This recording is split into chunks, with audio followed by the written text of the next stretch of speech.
just landed in Cusco. Now we're getting our pre-booked cab or van to go to Ollantaytambo for the next part of the trip. So let's get a move on. We got a 2-hour drive ahead of us, going down in elevation from the start. So we're not gonna be too bad with altitude sickness, hopefully. Yeah, on all of our minds was the altitude. We had just flown up to Cusco at 11,000 feet, but we're gonna drive on to the next town lower in elevation. On the way is Chinchero, where we can stop and see some alpacas and see the alpaca wool making process. So our driver stopped along the side of the road so we could pet some alpacas because they're everywhere in this small town outside of Cusco. They're adorable, they're fuzzy. This is awesome.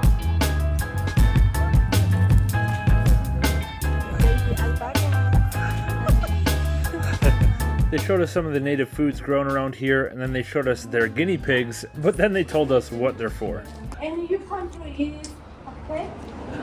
In this community, in my locality, typical food called chiri uchu. Is it for special occasions? Yeah.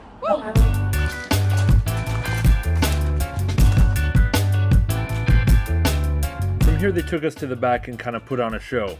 They showed us how the wool is dyed, each color. They show where the colors come from, like from bugs or from plants or whatever. They show how it's weaved, and then, of course, we felt like we had to buy some. This is baby alpaca. Yeah, this is sheep. Came into this llama textile shop, alpaca textile shop, where they make and dye the wool fabrics to make all of these goods. We have shirts, hats, socks, scarves, handbags, everything. So of course we bought one of each. Becca got a sweater, I got a quarter zip. Yeah, this place is pretty great and the people were super nice. Our driver was willing to stop. Have their own llamas and alpacas. Yeah. Oh no, their own alpacas. So it's like literally farm to Farm to table, farm to dresser, farm to body.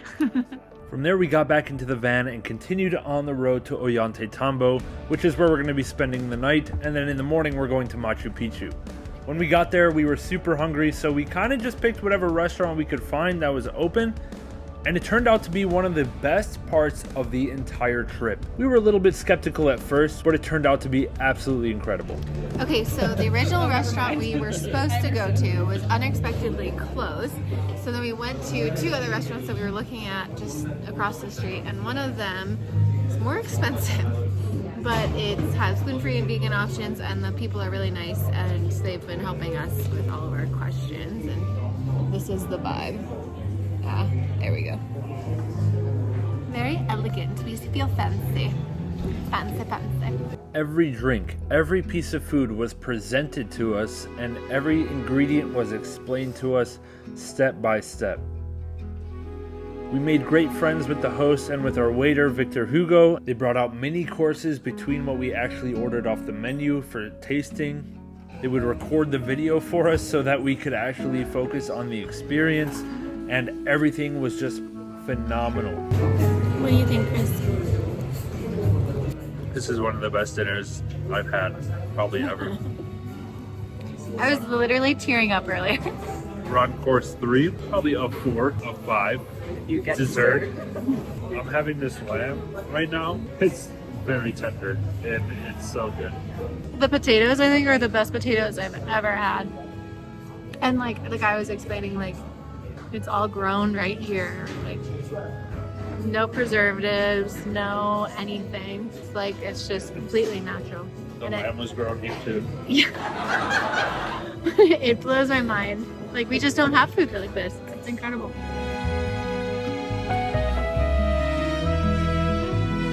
To cap it off, we got some dessert, which was a roasted mango dish, and it was excellent.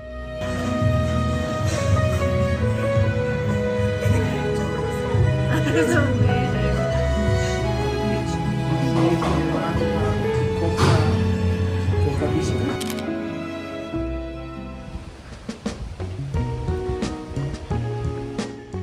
We made our way over to the hotel about 5 minutes walk from the restaurant. To get an idea of size, the whole town is about a 15-minute walk from one end to the other.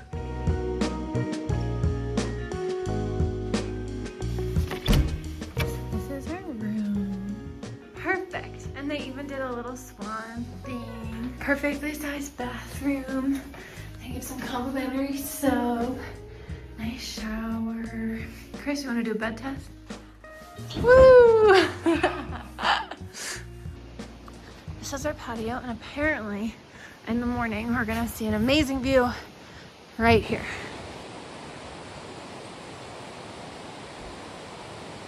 Good morning.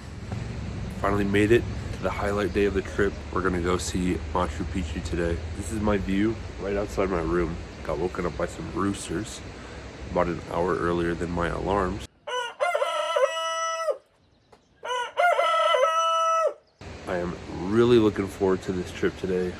We have about a 2-hour train ride to the town that's closest to Machu Picchu. Then from there we take a bus like a little bit up, like in elevation. And then we do like a 2 or 3 hour hike, like walk around the Machu Picchu site.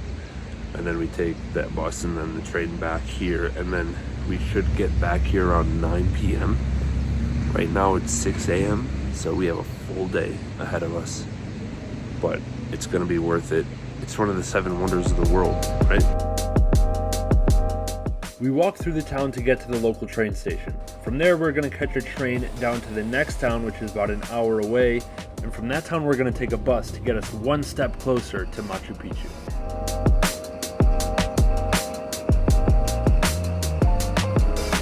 We thought we were gonna be in one with no windows or anything, so we went the cheapest option. Looks like we're in one of the nice, I don't know. It looks like a very nice train car. There's windows on the top and on the side. Oh, this is a nice train car. This train and the views are amazing, but it is super rocky. And we're facing the wrong way. So we will see how we're doing.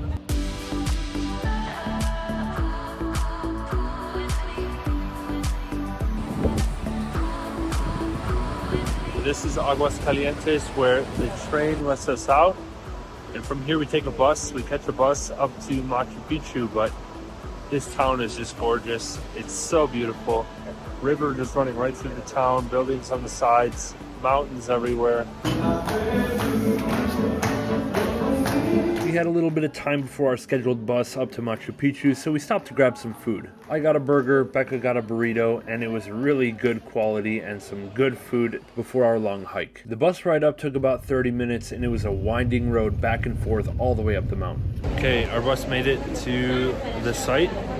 We haven't, rocky there. we can't see it yet, but we're about to go up and start the trek up, and then eventually we're gonna see Machu Picchu within probably 30 minutes. So That's crazy.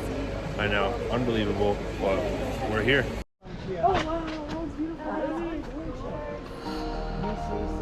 We decided to hire an official tour guide at the entrance.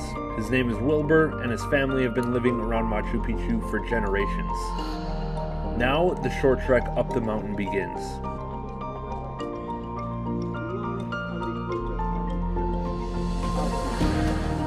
You can start to see it. You can start to see it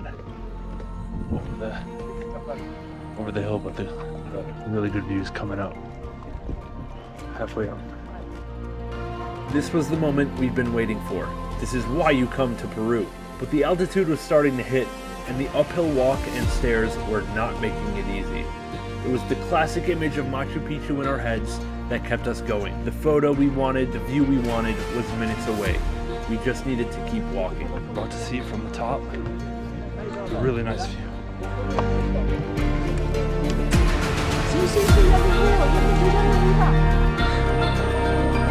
Today, apparently we're at the time where there aren't a lot of people. This is like the slow time. And still, I don't know if you can see, still a lot. So I would recommend coming in the afternoon during the slow time. Look at this.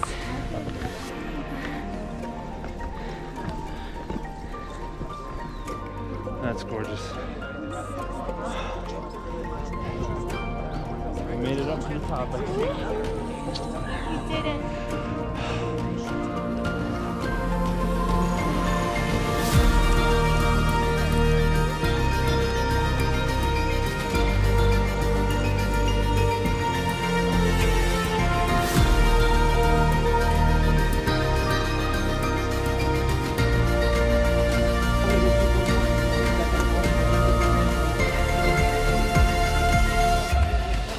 do you think? This is incredible. Yeah? Just unreal. Yeah. It's amazing. And Wilbur, our tour guide, has been incredible. It's amazing. We've been really lucky with tour guides this trip. I know. It's been so amazing. And he yeah, I just have no words. I'm speechless. What is your favorite food of Peru? We have different stuff, no, in here in Peru. It's like a ceviche. Yeah. Also, I like ceviche, the best ones, and then the lomo saltado, ají de gallina. Ají de gallina. Also, like for everybody, going to be like a delicacy, like a guinea pig too. We are eating now from our ancestors Yeah. until nowadays. That's your this one, favorite? yes, on this one we are eating yes in holidays, Okay. not every day. The route we chose was one that took us to the overlook and then down through the city. Wilbur showed us around and taught us the legends that he grew up with and has been sharing his whole life. We learned about the tunnel system that runs under Machu Picchu, the other similarities between Machu Picchu and the Egyptian pyramids, and other theories about how the city was constructed and why it's laid out the way it is. Okay, Wilbur, what do you think is the best time of day to come visit Machu Picchu? In one day. Yeah. In the morning, in the afternoon? Depending the weather we have in this mountain. For example, right now we are ending to the rainy season. Okay. Most of the time in the morning is cloudy. Also this morning was the same thing. It was 6 until 8 was cloudy. Yeah. And then the cloud going up to up. Yeah. To the up, no? But in after June or July it will be also all day will be the same thing, blue sky. Better. Okay. Yes, it's this one you can see, no? But it's, I recommend to most of the people they want to come here like between the night until 3 p.m. It's the last entrance, 3 p.m. Okay, so anytime almost? Yeah, yeah. Okay. Yes. Honestly, I think that this like last time section of the day is like really nice because the sunset. And it's seems like it's packed earlier, and the sun Yeah. at the start was super on us, but now the majority of it has been pretty shady. Yeah, I even put my sweater back on. it's very comfortable temperature. Also, Wilbur, he's extending our tour by having us go a different way so we can see another temple. It's just amazing. Wilbur took us into the city to see the Temple of the Condor. The condor symbol has significance in Inca culture. Come on, we're almost done. What's the matter, you tired? No, Okay. I'm good. Rejuvenized. Yes, rejuvenated. Good. And that wraps up our journey to Machu Picchu. It's the first one of the 7 wonders of the world we've seen together, and it was too amazing to describe in words. We were taken aback not only by the grandeur of the city, but also by the fact that it was constructed at the top of a mountain hundreds of years ago, maybe thousands. Our tour guide Wilbur was amazing, and he really got us thinking about some of the history and engineering that went into this amazing place. This part of the trip inspired us to see even more ancient historical sites around the world in the future. Oh yeah, and on the train ride back, they gave us a little show.